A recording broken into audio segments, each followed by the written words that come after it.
आदाब नाज़रीन, आप देख रहे हैं गुलिस्तान न्यूज़। शाम के 5 बज चुके हैं। 5 का पंच प्रोग्राम लेकर मैं आपका मेज़बान गौहर कुची आपकी खिदमत में हाजिर है। नाज़रीन, आज इस प्रोग्राम में हम बात करेंगे भारतीय जनता पार्टी के कटरा के अंदर मीटिंग के हवाले से। उसके साथ साथ ही कल बजट से कबल ही कल नेशनल कॉन्फ्रेंस की जानिब से जम्मू के अंदर एक मीटिंग बुलाई गई है। कांग्रेस की जानिब से भी मीटिंग तलब की गई है और आज कटरा के अंदर बड़ी खबर जो इस वक्त आ रही है, जहां पर जो भारतीय जनता पार्टी के जो कौमी सदर हैं जेपी नड्डा, वो भी इस मीटिंग के लिए वहां पर पहुंच चुके हैं। कटरा के अंदर भाजपा का 2 रोजा जो इजलास है, बीजेपी एमएलएस का जो इजलास है वो शुरू कल हो चुका है और आज इसका दूसरा दिन है। और आज दूसरे दिन वहां पर कौमी सदर जेपी नड्डा इस मीटिंग में शिरकत कर रहे हैं और वो वहां पर पहुंच चुके हैं। कटरा के अंदर वो पहुंच चुके हैं और उसके साथ साथ ही गुज़श्ता रोज हुई मीटिंग के दौरान भारतीय जनता पार्टी की जानिब से एक शैडो काबीना तश्कील दी गई है, जहां पर सीनियर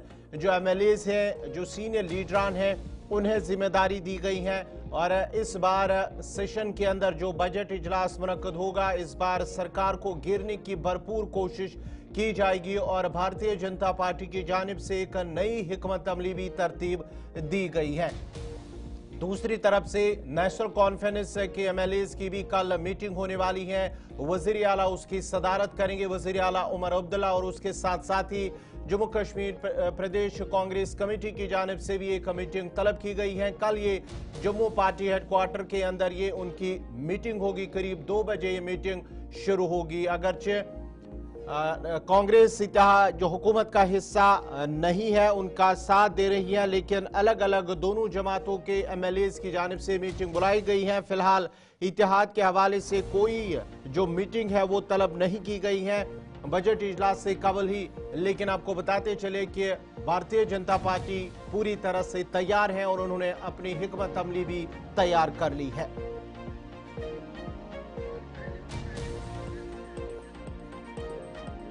भारतीय जनता पार्टी ने मुख्तलिफ महकमों की कारकर्दगी को करीब से जांचने और असम्बली के अंदर और बाहर की कारकर्दगी पर सवाल उठाने के लिए जो एमएलएस हैं उनका एक ग्रुप तश्कील दिया है। जो सीनियर एमएलएस हैं, मेंबरान असम्बली, उनका एक ग्रुप तश्कील दिया है और पार्टी ने सीनियर एमएलएस को, जिन्होंने पिछली बार पीडीपी और बीजेपी हुकूमत में वजीर के हैसियत से अपनी खिदमत अंजाम दी है, उन्हें ये जिम्मेदारी सौंपी है। और सरकार के हवाले से भी बात की है कि आखिर सरकार जो सेशन होगा, क्या कुछ असम्बली के अंदर वो मुद्दे उठाएगी, कौन से मामले उठाएगी, इस पर भी गहरी नज़र रखी जाएगी। और जो वजारत है जो हुकूमत की, उस सिलसिले में भी वो गहरी नज़र रखे हुए हैं और कौन सा काम किस तरह से वो कर रहे हैं, क्या अवामी मसाइल हल हो रहे हैं, क्या अवाम के जो मुतालबात हैं, मसाइल हैं, मामलात हैं, उन्हें किस तरह से हल किया जा रहा है, उस पर भी नज़र रखी जाएगी। और इन सीनियर एमएलएस को ये काम सौंपा गया है, महकमों की कड़ी निगरानी करने का काम सौंपा गया है भारतीय जनता पार्टी की जानिब से। और ये इकदाम हुकूमती इकदाम और पॉलिसियों की जांच पड़ताल में पार्टी के किरदार को बढ़ाएगी। इस तरह से भारतीय जनता पार्टी की जानिब से उन्होंने काम सौंपा है।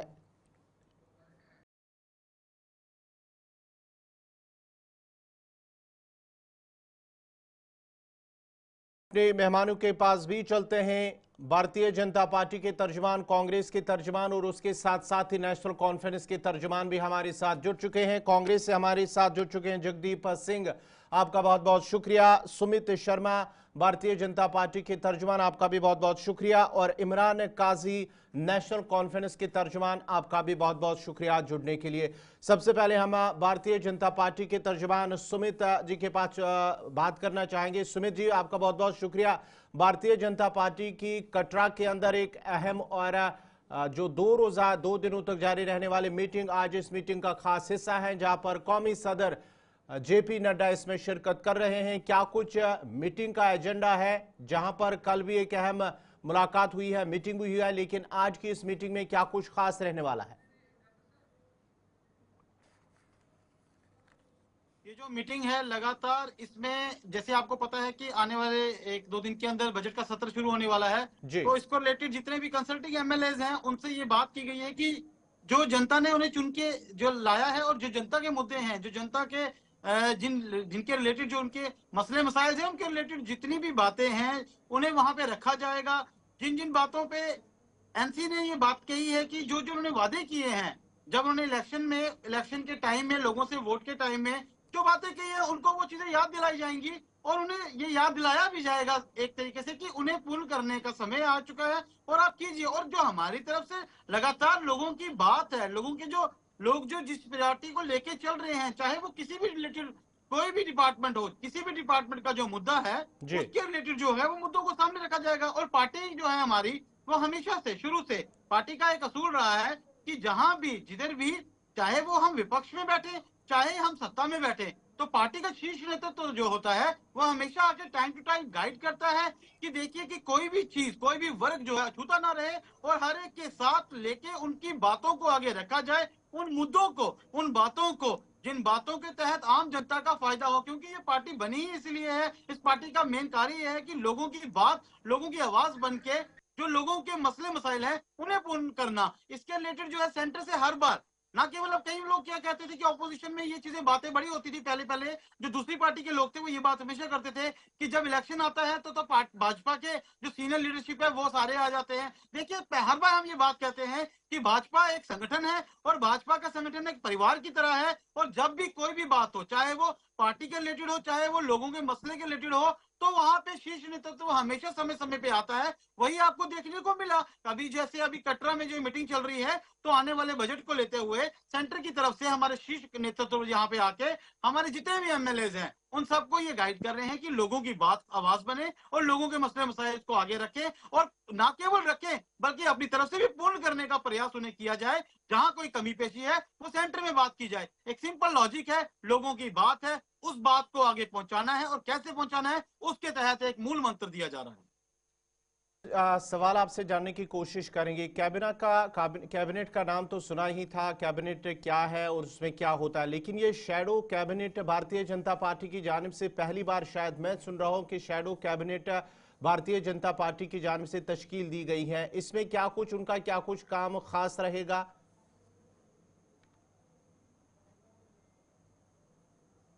सुमित जी।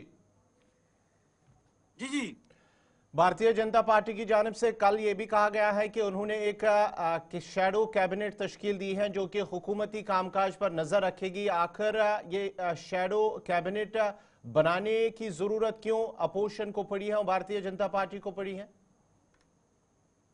देखिए शैडो कैबिनेट जैसे मैं आपको बताना चाहूं कि हम अभी अपोजिशन में हैं जी और हमने ना केवल लोगों की बात सुननी है बल्कि हमने ये भी देखना है कि कहीं उनके साथ कोई गलत ना हो रहा हो, कहीं उनकी कोई चीज ना रह जाए।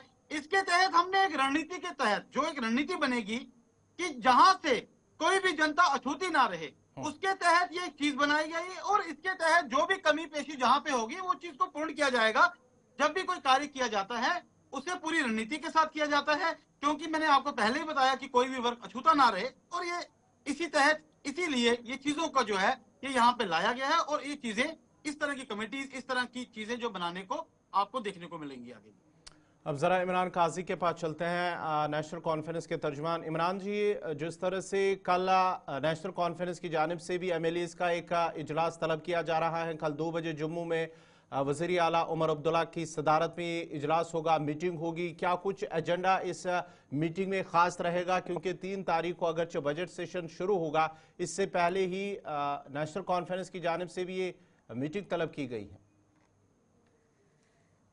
देखिए कुची साहब, ये एक रूटीन मीटिंग है जो कभी भी किसी भी बजट सेशन से पहले लेजिस्लेटर्स को बुलाया जा रहा है। इसमें इससे पहले आप देखेंगे कि ऑल पार्टी मीट भी बुलाई थी स्पीकर ने, अब ये पार्टी की तरफ से अपने लेजिस्लेटर्स को बुलाया गया है जिसमें ऑनरेबल चीफ मिनिस्टर के साथ साथ रहेंगे इस मीटिंग में। वो देखेंगे कि जिस हिसाब से कार्रवाई चलनी है पूरे बजट सेशन की, ये फ्रूटफुल रहनी चाहिए और हर एक एमएलए अपनी अपनी कॉन्स्टिट्यूएंसीज की बात को वहां पे उठाना चाहिए और किस तरीके से हर सेक्टर को टच किया जाएगा और जो भी कोई बजट आ रहा है उस पर थोड़ी सी डिस्कशन बजट से पहले इस मीटिंग में जरूर होगी वहां पे। जगदीप जी, आपसे जानना चाहेंगे, कांग्रेस ने भी कल मीटिंग तलब की है जम्मू के अंदर भी। अगरचे नेशनल कॉन्फ्रेंस अगरचे हुकूमत के साथ वो इत्तेहाद हुकूमत पे नहीं है, लेकिन उसकी इत्तेहादी जमात है, लेकिन दोनों ने एक साथ ये मीटिंग तलब क्यों नहीं की है? अलग अलग दोनों जमातों ने अपने एमएलएस की मीटिंग तलब की है, मीटिंग बुलाई है। गौहर साहब आदाब। देखिए, आधिकारिक तौर पर मैं इस विषय विशेष पर आपको जानकारी देने से पहले बता दूं कि इस संदर्भ में मेरी आला कमान से बात हो नहीं पाई किसी व्यस्तता के चलते, लेकिन मीडिया का पॉइंट आउट कर देना कि गठबंधन है, भले ही किसी बैठक विशेष का हवाला देकर हो, किसी विषय विशेष को रखी जाए ये बात। आप मुझे बताइए, बजट सत्र जिसमें बहुत बड़े स्तर पर मतभेद देखने को मिलेंगे, तो उससे पहले तमाम पार्टियां, और ये मतलब आपके सामने है, भाजपा की बात कर ले, नेशनल कॉन्फ्रेंस की बात कर ले, तो ठीक उसी तरीके से हमारे जो प्रदेशाध्यक्ष हैं कारा साहब जी, मैं पहले भी कई बार बोल चुका हूँ कि वो एक मजे हुए स्टेट्समैन है। उनके साथ जीए मीर साहब है जो पूर्व प्रदेश अध्यक्ष रहे हैं, मक्के के बड़े नेता हैं। तो वो तमाम विधायक हमारे जो है, अगर इस बैठक में एकजुट होकर इस विषय पर विचार विमर्श करेंगे कि स्टेटहुड जैसा नितांत ज्वलंत मुद्दा जिसको लेकर हम लोगों के बीच गए हैं, उसको कैसे कि प्रदेश की विधानसभा में या देश की पंचायत तक जो सबसे बड़ी पंचायत जाती है, कैसे लेकर जाया जाए और कैसे उसकी आवाज जो है गूंजे। मुझे लगता है यही इशू होगा जिस पर ये आज बैठक हुई है। जी इमरान जी, आपसे जानना चाहेंगे, ये जो भारतीय जनता पार्टी ने ये पैरेलल एक शैडो कैबिना बनाई है, एमएलएस को जिम्मेदारी दी है कि आखिर हुकूमत कैसे काम करेगी और जिन वज़रा के अंडर जो महकमे हैं वो किस तरह काम कर रहे हैं, आप भारतीय जनता पार्टी के इस कदम को कैसे देखते हैं? नहीं, कुछ हिसाब कैबिनेट तो एक ही होती है, बिल्कुल, जिनको लोगों ने चुना होता है। जो इसमें शैडो का कैबिनेट तो कोई चीज होती नहीं है, ये तो हम पहली बार सुन रहे हैं। लेकिन इससे कुछ लोगों की मंशा जरूर जाहिर होती है कि वो क्या चाहते हैं, वो किस तरीके से एक चुनी हुई लोगों की चुनी हुई सरकार को किस तरीके से दबाया जाए, उनको किस तरीके से तंग किया जाए। इसके इस शैडो का मतलब आप बखूबी उसी तरीके से निकाल सकते हैं। ऐसा आपने कभी पहले नहीं सुना था। यही भाजपा जो एक संविधान एक विधान की बात करते हैं, वही आप जहां देखेंगे अलग अलग स्टेट में, जहां इनको जो सूटेबल लगता है अपने हिसाब से, उस हिसाब से ये कानून को चला रहे हैं, जो अच्छी बात नहीं है। ना तो ये डेमोक्रेसी के लिए अच्छी बात है, ना ये मुल्क के लिए अच्छी बात है। जम्मू कश्मीर ऑलरेडी 10 साल से बहुत ज्यादा सफर कर चुका है और पिछले 6 साल से हद से ज्यादा सफर कर चुका है। आप देखेंगे हम हर सेक्टर में, चाहे आप एम्प्लॉयमेंट का सेक्टर लो, चाहे आप बिजनेस लो, चाहे आप किसी भी सेक्टर की बात कर लीजिए, हम इतना पीछे हो चुके हैं जिसका कोई अंदाजा ही नहीं है। और अब जब आज इतनी देर के बाद जम्मू कश्मीर के लोगों को अपनी चुनी हुई सरकार मिली है, जिनको उन्होंने मैंडेट दिया है इस सरकार को, इस रियासत को चलाने के लिए, आज अब देखेंगे एक पूरी कोशिश की जा रही है भाजपा की तरफ से कि इनको किस तरीके से दबाया जाए और अपनी जो सुपरमेसी, इसको हम डिक्टेटरशिप कहेंगे। ये आज आपने देखा होगा, ऑनरेबल चीफ मिनिस्टर ने भी कल एक कन्क्लेव में बोला था कि ये जो आप देख रहा है यहाँ पे, ये अमन शांति, ये ऑर्गेनिक नहीं, ये इनऑर्गेनिक है। इस तरीके से नहीं, ये चीजें जचती नहीं है डेमोक्रेसी में। आप देखेंगे हम भी यहाँ मेजॉरिटी में आए, जिस तरीके से कानून इजाजत देता है उसी तरीके से कल ऑल पार्टी मीटिंग बुलाई गई। हर एक बंदे को वहां पे अपनी बात रखी, पूरा टाइम दिया गया। उसके बाद हाउस को कैसे हम अच्छे तरीके से रन करेंगे, उसके हर एक बंदे को पूरा मौका मिलना चाहिए। वहां पे कोई ऐसा नहीं है कि ये पावर में जो एमएलए होंगे वो ज्यादा सवाल कर सकते हैं या नहीं। हम पूरा मौका मिलेगा इस गवर्नमेंट में। गवर्नमेंट अपोजिशन का काम है गवर्नमेंट को अकाउंटेबल और क्वेश्चनेबल करना, और हम उस चीज के लिए तैयार हैं। और लोगों ने जो हम पे विश्वास जताया है, हम पूरी कोशिश करेंगे इंशाल्लाह कि इस बजट सेशन में आपको उसमें मैनिफेस्टो में से कुछ ना कुछ पूरा होता हुआ दिखेगा। सुमित जी, नेशनल कॉन्फ्रेंस का मानना है कि ये काम में दखल डालने की कोशिश है नेशनल कॉन्फ्रेंस की जानिब से, जिस तरह से, क्योंकि ये शैडो कैबिनेट तो पहली बार वजूद में आया है इसकी, जिस तरह से भारतीय जनता, उनका मानना है कि भारतीय जनता पार्टी शायद कामकाज करने के मूड में नहीं है और लोगों के जो हित में हुकूमत काम करना चाहती है उसमें खलल डालने की कोशिश है। मुझे तो पहले इनकी बात पे बड़ी हंसी आ रही है कि ये कहना क्या चाहते हैं, कुछ खुद ही समझ पा रहे हैं कि ये बोलना क्या चाहते हैं। एक तरफ से ये कह रहे हैं कि भाजपा की डिक्टेटरशिप है, एक तरफ से कह रहे हैं कि हम इन अच्छी तरह से लोगों के वादों को पूरा करेंगे। अगर डिक्टेटरशिप हो रही है तो आप वादे कैसे पूरे करोगे, और अगर आप वादे पूरे कर रहे हो तो डिक्टेटरशिप कैसी है। एक तरफ से कह रहे हैं यहाँ पे काम नहीं हुआ। मुझे लगता है कि IIT, IIM, एम्स और इस तरह के रिलेटेड जितने भी आप देख रहे हैं कि जितने ये ब्रिजेस बन रहे हैं, 4 लेन बन रही है, सारी चीजें जो हो रही हैं, या तो ये 2014 में सो गए थे और 2025 में इलेक्शन, 24 इलेक्शन के टाइम में जागे हैं, इन्हें नजर नहीं आया। और उनको ये नजर नहीं आया कि आज भी कश्मीर से, जम्मू के डिवीजन से कई बच्चे IAS ऑफिसर, KS अफसर बन रहे हैं। कई बच्चे कितनी बड़ी बड़ी पोस्टों पे जा रहे हैं और ये सब चीजें हो रही हैं। मगर 2014 से कुंभकर्ण की नींद में NC शायद सोई थी और उन्हें ये लग रहा है कि हम ये काम करेंगे, ये शेडो बन रही है, वो बन रही है। आप घबरा क्यों रहे हो भाई साहब? आपको काम, आपने जो बोला है आप कीजिए। अगर आपने काम करने में हमारी तरफ से कोई दखलंदाजी हुई तो आप बोलिएगा उस टाइम, लेकिन अगर आप जो नहीं करोगे, हमारे MLAs भी जनता के द्वारा चुने गए हैं, वो भी रिप्रेजेंटेटिव है, उन्होंने वो चीज देखनी है जो वादे आपने किए हैं। आपको पता था कि यूटी सरकार जो है उसके तहत यहाँ पे इलेक्शन हुए 2024 में, पता था कि ये जम्मू कश्मीर यूटी है। आपने इतने वादे किए, 200 फ्री यूनिट की बात आप करते हो, आपने बोला कि हम यहाँ पे फ्री सिलेंडर देंगे, आपने यहाँ पे बोला कि हम डेली वेजरों के लिए एक अच्छा सा पैकेज लाने वाले हैं। आपने हमेशा हर वो बातें की हैं जो अब आपको पूर्ण करने की बात आई तो आप घबराहट में बोल रहे हैं कि ये डिक्टेटरशिप है। आप बताइए, आज जाके स्टेटहुड की बात करनी, स्टेटहुड के मुद्दे की बात उठा के चलना, अरे आप लोग लोगों की बात कीजिए, लोगों के मसले मसाइल को, जो बात आपने वादे किए हैं उन्हें पूर्ण कीजिए। अगर इसी यूटी में रहते IIT, IIM, एम्स और कई ऐसी चीजें बनी है तो मुझे लगता है कि ये यूटी उस स्टेट से तो बेहतर रही है। उस स्टेट में क्या होता था, आपकी अपनी पॉलिसी, और आपने आज तक क्या कर लिया। 2014 से पहले कई बार सत्ता में आए, 2014 से पहले जम्मू कश्मीर को ऐसे डेवलप क्यों नहीं बनाया। कई चीजें आप लोग हितों के साथ आपने। सुमित जी दोबारा आपके पास आऊंगा, इमरान आपको जवाब देना चाहते हैं। इमरान जी जवाब दीजिए। आज कैजुअल लेबर इन्होंने लगाए, इन्होंने डेली वेजर कैजुअल लेबर लगाए, लेकिन डेली वेजर कैजुअल लेबर को इन्होंने हमेशा अंधेरे में रखा। अगर भाई थोड़ा सा वक्त मुझे भी दे दीजिए। बिल्कुल बिल्कुल, जगदीप जी आपके पास भी आएंगे, लेकिन इमरान जी जवाब देना चाहते हैं। इमरान जी जवाब दीजिए। सुमित जी ने जिस हिसाब से सवाल खड़े किए, मुझे उम्मीद है कि ये बड़े पेशेंटली अब इन सवालों के जवाब भी सुनेंगे जी। आपके जोर से बोलने से सच झूठ नहीं हो सकता है।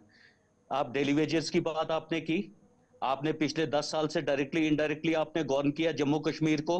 आपने क्या फैसले लिए उनके हक में? आपकी डबल इंजन की सरकार चल रही थी, आप डेली वेजर्स की बात करेंगे। सुमित जी एक सेकंड प्लीज ना, बीच में नहीं आप, कुछ ही साहब प्लीज, सुमित जी इन्हें बोलने दीजिए। सुमित जी दूसरा, और ये आज पहली बार कॉलेजेस और हाईवेज ये और हॉस्पिटल्स ये पहली बार नहीं बन रहे हैं। आजादी से पहले भी 1947 से आज तक ये बनते हुए आ रहे हैं। ये नहीं है कि भाजपा आज सरकार में आई, इससे पहले आप जो अस्पताल यूज करते थे, रोड यूज करते थे, जिन जहाजों में आप चलते थे, जिन फैक्ट्रीज को आप यूज करते थे, जिन पब्लिक सेक्टर्स की बात आप करते थे, हिंदुस्तान को जिसने पब्लिक सेक्टर में नंबर 1 बनाया था, वो किन्होंने बनाए? वो भी भाजपा ने बनाए। आप तो ऐसा कह रहे हैं जैसे 2014 के बाद ही हिंदुस्तान बन गया है। 2014 में ही सारी डेवलपमेंट शुरू हो गई है। आपने तो बेच के रख दिया इस मुल्क को। आप बात करेंगे इस मुल्क की?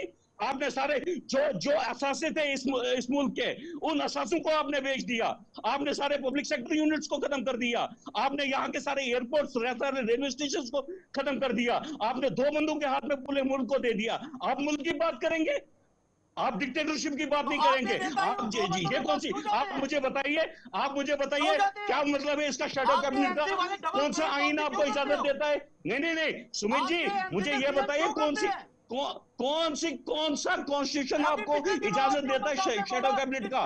मैं पूछता हूँ आपसे, आपके आला कमान से ये सवाल पूछता हूँ, मुझे बताइए ये शेडो कैबिनेट क्या होता है? आप लोगों को दबाने की कोशिश कर रहे हैं। आपको पता है कि आप इस तरीके से यहां से कामयाब नहीं हो पा रहे हैं।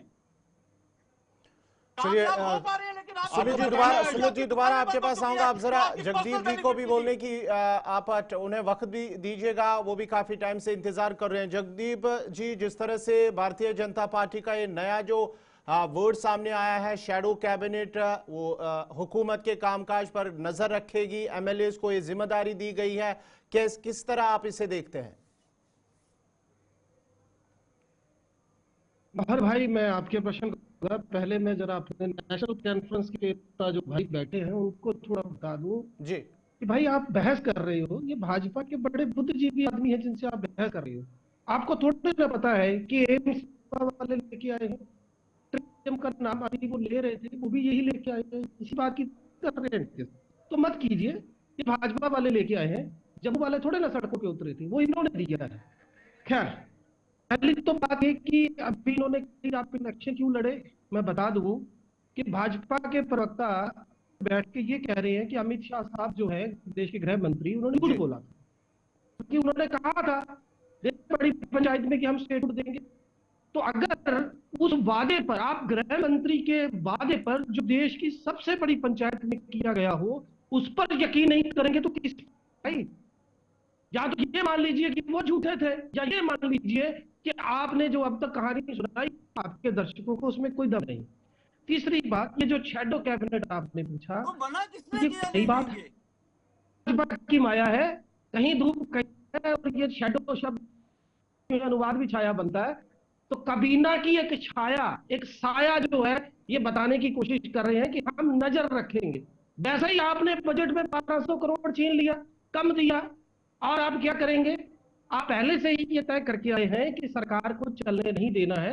यद्यपि उमर अब्दुल्ला साहब ने पुरजोर कोशिश की है, उन्होंने मरकज के साथ बेहतर रिश्ते बनाने के लिए जो हर संभव प्रयास था वो किया है, बावजूद उसके बजट में कटौती ये साबित करता है कि आप नहीं चाहते कि यहाँ पर जनता की चुनी हुई सशक्त जन सरकार काम करे। लिहाजा शैडो कैबिनेट, शैडो काबीना, इससे ज्यादा कोई नहीं रखती कि आप एक चुनी हुई सरकार के काम में जबरन असंवैधानिक तौर पर दखलंदाजी करने की कोशिश कर। जी जनाब।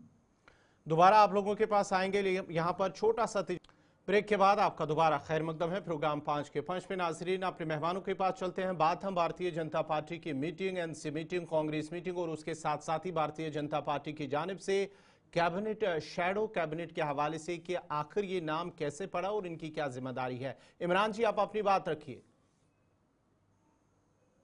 देखिए कुची साहब, आईनी तौर मुझे नहीं लगता है, जितना थोड़ा बहुत नॉलेज हमें है, मुझे नहीं लगता है कि ये इस वर्ड का भी कहीं आइन में जिक्र है कि इस तरीके से आप जब ये हो गया कि फोर्सफुली आप अपनी फोर्स को दिखाना चाहते हो।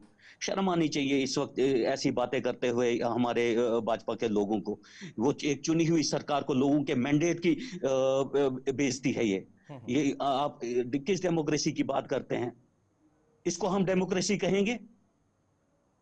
आपने अभी यहाँ पे चुनावी जुमले, यहाँ पे इन्होंने पिछले 10 साल से कितने वादे किए हैं हिंदुस्तान की आवाम के साथ।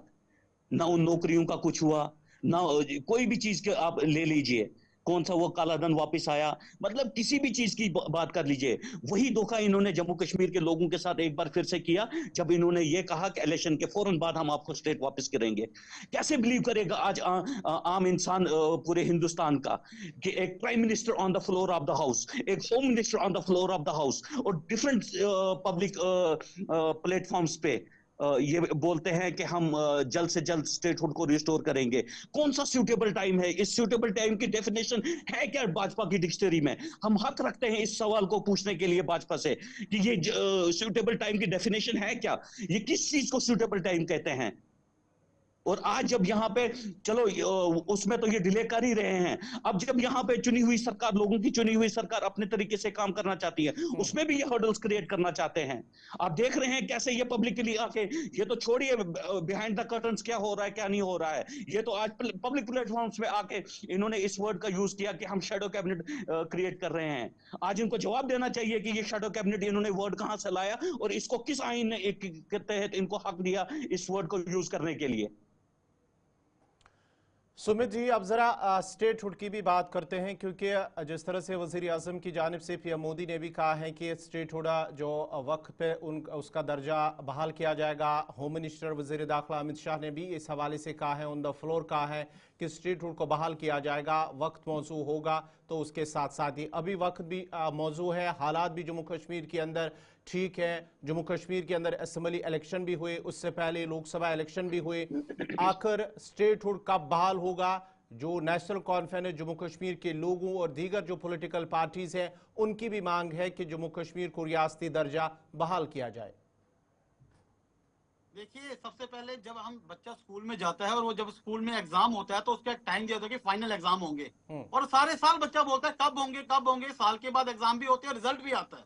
आपको पता है यहाँ के जो हालात जैसे रहे थे, अभी मैं यही बात कर रहा था कि आज से कुछ दिन पहले उमर साहब ने बोला हालात बिल्कुल सही है, और कल के बयान उमर साहब ने बोला कश्मीर में हालात बिल्कुल सही नहीं है। अब एक तरफ से स्टेटहुड बोलते हैं हालात सही है, दूसरी तरफ से इनके वजीर आला बोल रहे हैं यहाँ पे कि ये अपने जो सीएम है वो बोल रहे हैं कि यहाँ पे हालात ही सही नहीं है। अब मुझे बताइए ये कहना क्या चाहते हैं, और बात कर रहे हैं कि यहाँ पे जम्मू कश्मीर में 2014 से 25 की बीच की बात हो रही है, तो ये इनसे कहीं नजर नहीं आई। कहीं कहीं आपदाएं, कहीं कहीं मुसीबतें जम्मू कश्मीर में से ही, जहां तक कोरोना टाइम की तक की बात आई, लेकिन एनसी नजर नहीं आई।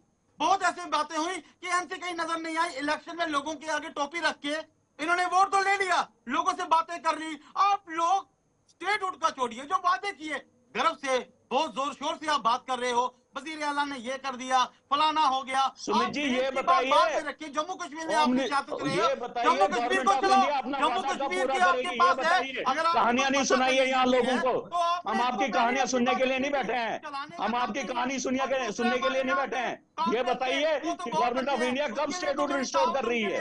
कि तू कौन में काम खा, तू कौन में काम खा। तुम यार आप लोग तो हो ही नहीं जम्मू कश्मीर में कहीं भी। आप बीच में आप स्टेटहुड छोड़ो, लोगों के मसले मसाइलों की बात उठाओ और वो करो, वो बात रखो। मुझे तो लगता है कि कांग्रेस क्यों नहीं बात उठाएंगे स्टेटहुड की?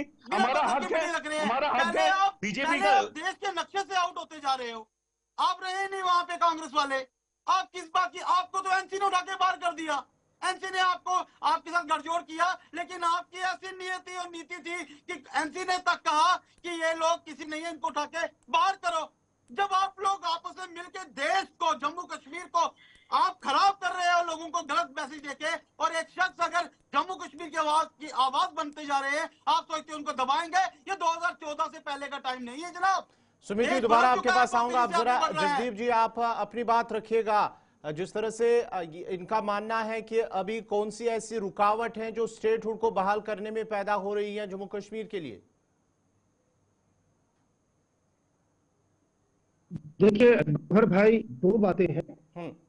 पहली तो ये कि अब एक आदत सी हो गई है भाजपा के प्रवक्ता जब बात करते हैं कि वो जो नफरत उनकी बातों में गला फाड़ फाड़ कर चीख और झूठी बातों को ऊंची आवाज में सच साबित कर कोशिश करना। आपने इनसे सीधा सवाल पूछा था कि स्टेटहुड के बारे में आपकी क्या राय है, तो ये साफ बच्चा एग्जाम देता है, फिर उमर अब्दुल्ला साहब ने ये कहा, अरे भाई तो बात you must act it, you must confess कि one of the biggest blunder you had committed being a central government of this country, जब आपने यहाँ पर स्टेटहुड छीनकर इस प्रदेश को, चंगे भले प्रदेश को यूटी में तब्दील कर। अब उसके बाद बजाय इससे कि आप वापिस कर रहे जो कि हमारा हक, आप कहानियां सुना रहे। अगर हालात नहीं थे तो आपने जहां पर G20 कैसे करवाया, अगर हालात नहीं थे तो आपने 370 की टूटन को हवाला बताते हुए ये कैसे कह दिया कि आतंक खत्म हो गया है। कांग्रेस के साथ क्या हो रहा है, आपके क्यों हो रहा है भाई, आप ये बताओ जरा। आपकी अपनी हालत क्या है, पहले जरा आप देखें गौर से। देश की हालत आपने क्या बना दी है आज, चाहे शेयर मार्केट की बात हो, चाहे एजेंसीज की बात हो, चाहे डिपोर्टेशन की बात हो, चाहे इस देश के संविधान की, कानून की, नियमों की बात हो, किसी अगर देख ले आज जो इस देश की वास्तु परिस्थिति यहाँ बनी हुई है वो कहाँ जाकर खड़ी है, उस पर बात करें बराए मेहरबानी। कांग्रेस के संदर्भ में चिंता करना छोड़ दे, कब देंगे उस पर जवाब दे, सीधा दो टोक कब देंगे, बस इसके अलावा और दूसरी इधर की ना उधर की जो पूछा है सवाल जरा सीधा उस पर है। जी इमरान जी बात रखिए अपनी।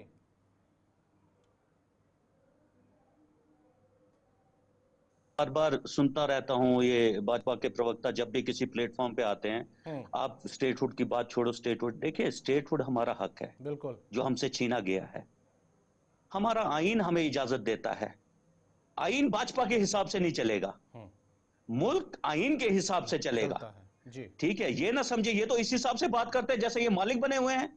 मालिक यहाँ का एक ही है, वो कॉन्स्टिट्यूशन ऑफ इंडिया है, ये इनको समझ लेना चाहिए। यहाँ बहुत सारी सरकारें आई, बहुत सारी सरकारें चली गई, ऐसा नहीं है कि कोई परमानेंटली इस कुर्सी पे बैठा हो, लेकिन आपके ये जो ये रवैया है आपका और आपके जो डिसीजंस थे इस मुल्क के लिए, ये हिस्ट्री में लिखे जाएंगे कि कैसे इन्होंने बर्बाद किया इस सब को। एक अच्छे भले, सही कहा प्रदीप जी ने, कि एक अच्छे भले मुल्क को, एक स्टेट को, एक स्पेशल स्टेट को आपने यूटी में कन्वर्ट करके दो हिस्सों में बांट दिया। आपने लोगों में डिवीजन क्रिएट कर दी, जो भाजपा की जिस पे इनका सारा दारोमदार पॉलिटिकल जिंदा है, वही इन्होंने यहाँ पे भी अपनाया। और आज ये बोलते हैं कि यहाँ पे इनको कौन रोक रहा है। देखिए, यहां चुनी हुई सरकार, यहां लोगों ने, अगर आप कहते हैं कि आप कहीं खाते में नहीं, या कांग्रेस कहीं खाते में नहीं है, भाजपा जम्मू कश्मीर में, आप जम्मू कश्मीर में 20 जिले हैं जनाबे आला, 20 जिलों में आप 3 जिलों में एग्जिस्ट करते हो। आपको इस चीज पे ध्यान देना चाहिए। और जिस जम्मू ने आपको 28 सीटें दी हैं, हमने नहीं आज तक देखा कि आप उस जम्मू के लिए कोई आवाज उठा रहे हो। आप नहीं चाहते हो कि यहाँ पे स्टेटहुड बहाल हो, आप चाहते हो कि यहाँ पे लोगों को दबाया जाए, आपको खुशी मिलती है इससे। आपके यहाँ पे आप एक पर्टिकुलर कम्युनिटी को टारगेट करना चाहते हो, आप उस हिसाब से बिल प्रोवाइड कर रहे हो। जम्मू कश्मीर के अवाम के साथ धोखेवाली की 2014 से पहले से लेकर आप लोगों की नियत और नीतियां गलत है। आप उस चीज को एडमिट करो, तभी ये कारण है कि आज जम्मू छोड़ के कश्मीर में भी सबसे ज्यादा वोट भाजपा को मिले। इसका मतलब वो लोग भी चाहते हैं। सुमित जी बात सुनिए, सुमित जी सुनिए, स्टेटहुड जो है, आप लोगों सुमित जी, आप लोगों को कहानियां नहीं सुनाइए, आप लोगों को कहानियां नहीं सुनाइए, ये बताइए कि हमारा स्टेटहुड हमें रिस्टोर कब होगा। आप इस चीज का जवाब दो। उनके साथ गठबंधन कौन सा सूटेबल टाइम है, उपकार बनाए, कौन सा सूटेबल टाइम है, उस चीज का जवाब दो आप। आतंकवादियों को खुलेआम सपोर्ट करें, उनके जनाजे में निकले, उसके लिए आपको चाहिए यहाँ पे स्टेट जब समय आएगा तब मिलेगा। इमरान जी, चलते चलते आपसे जानना चाहेंगे, जो नेशनल कॉन्फ्रेंस के तर्जुमान है तनवीर सादिक की जानिब से आज जब श्रीनगर के अंदर उनके साथ बात की गई, उन्होंने कहा कि स्टेटहुड तो बहाल होगा, और अगर बहाल नहीं हुआ तो उनके पास, सरकार के पास या नेशनल कॉन्फ्रेंस के पास प्लान बी और प्लान सी है। जरा ये भी बताइएगा कि वो दो प्लान क्या है। देखिए कुछ साहब, डेफिनेटली हमने पूरी कोशिश की, इसमें कोई शक नहीं है कि जो एक यूटी को एक लेजान होना चाहिए था यूनियन ऑफ इंडिया के साथ, हमने पूरी कोशिश की। ऑनरेबल चीफ मिनिस्टर ने हर वो मुमकिन कोशिश की कि एक लोगों के बेहतरी के लिए अगर हमने काम करना है तो we have to with good books of union of India. हमने वो हर कोशिश की। उसके बावजूद जो हम देख रहे हैं, जो हो रहा है, अगर ऐसा ही कंटिन्यू रहा तो नेशनल कॉन्फ्रेंस उन नेशनल कॉन्फ्रेंस के पास अल्टरनेट प्लान्स हैं। हमें पता है कि हमें कैसे चलना है, और हमें पता है कि हमने अपने लोगों से जो मसाइल, जो वादे किए हैं, हम वादा बंद है उनके साथ, और उन वादों को कैसे पूरा करना है, वी हैव द प्लान और वी विल गो अकॉर्डिंगली।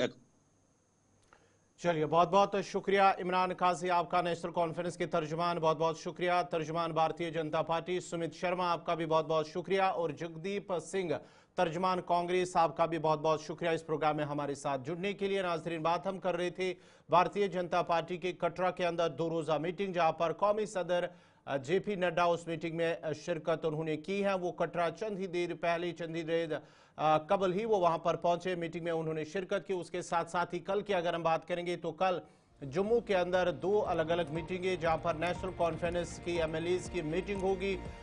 वजीर आला उमर अब्दुल्ला की सदारत में जम्मू के अंदर जो उनकी रिहाइश गाह है वहां पर ये मीटिंग मुनक्कद होगी। उसके साथ साथ ही कांग्रेस के एमएलएज के भी मीटिंग, पार्टी दफ्तर जो है इनका जम्मू के अंदर, वहां पर उनकी मीटिंग होगी। और बजट 3 मार्च को शुरू होगा और उससे पहले ये मीटिंग मुनक्कद की जा रही है। तो फिलहाल प्रोग्राम 5 के पंच में मेरे साथ इतना ही। आप गुलिस्तान न्यूज़ देखते रहिए। गुलिस्तान न्यूज़ पर खबरों, तज्ज़िये और तबसरों का सिलसिला जारी रहेगा। मुझे दीजिए इजाज़त। अल्लाह हाफ़िज़।